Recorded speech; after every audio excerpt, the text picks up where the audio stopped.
Depression யாருக்கெல்லாம் வரும்னு நினைக்கிறீங்க?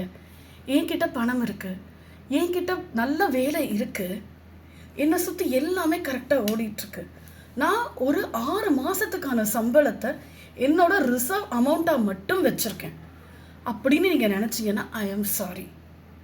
டிப்ரெஷன் யாருக்கு வேணால் வரலாம்.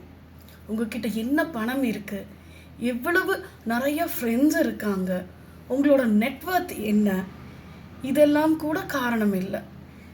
சில மனசுக்கு சொல்ல தெரியாத ஏதோ ஒரு விஷயம், ஒரு குட்டி குட்டி ஹர்ட், ஒரு சின்ன நெக்லெக்ட், இதெல்லாம் கூட டிப்ரெஷனுக்கு காரணமாக இருக்கலாம்.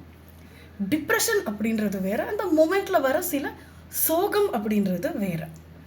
ஏதோ ஒரு குட்டி நிகழ்வால் மனசில் ஒரு சின்ன ஒரு பெயின் வந்துடுச்சு அப்படின்னா அது ஒரு நாள் 2 நாளில் சீக்கிரமாக ஆறிடும்.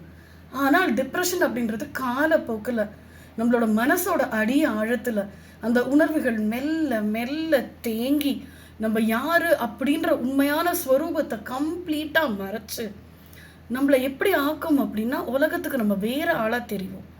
சம்டைம்ஸ் நல்லா கவனிச்சிங்க அப்படின்னா உங்ககிட்ட நல்லா பேசிகிட்டு இருக்கிற ஃப்ரெண்ட் திடீர்னு நீங்கள் ஃபோன் பண்ணால் எடுக்க மாட்டாங்க, நம்ம கூட பேச அவங்க விரும்ப மாட்டாங்க, ரொம்ப ஐசோலேட் பண்ணிப்பாங்க. சினிமாவில் காட்டுற மாதிரிலாம் இல்லைங்க. டிப்ரெஷன் வந்தால் கத்துவாங்க, சத்தம் போடுவாங்க, அவங்களால பல பேருக்கு பெயின் இருக்கும். இதெல்லாம் எதுவுமே டிப்ரெஷனில் இருக்கவங்க பண்ண மாட்டாங்க. சைலண்ட்டாக வித்ட்ரா பண்ணிப்பாங்க.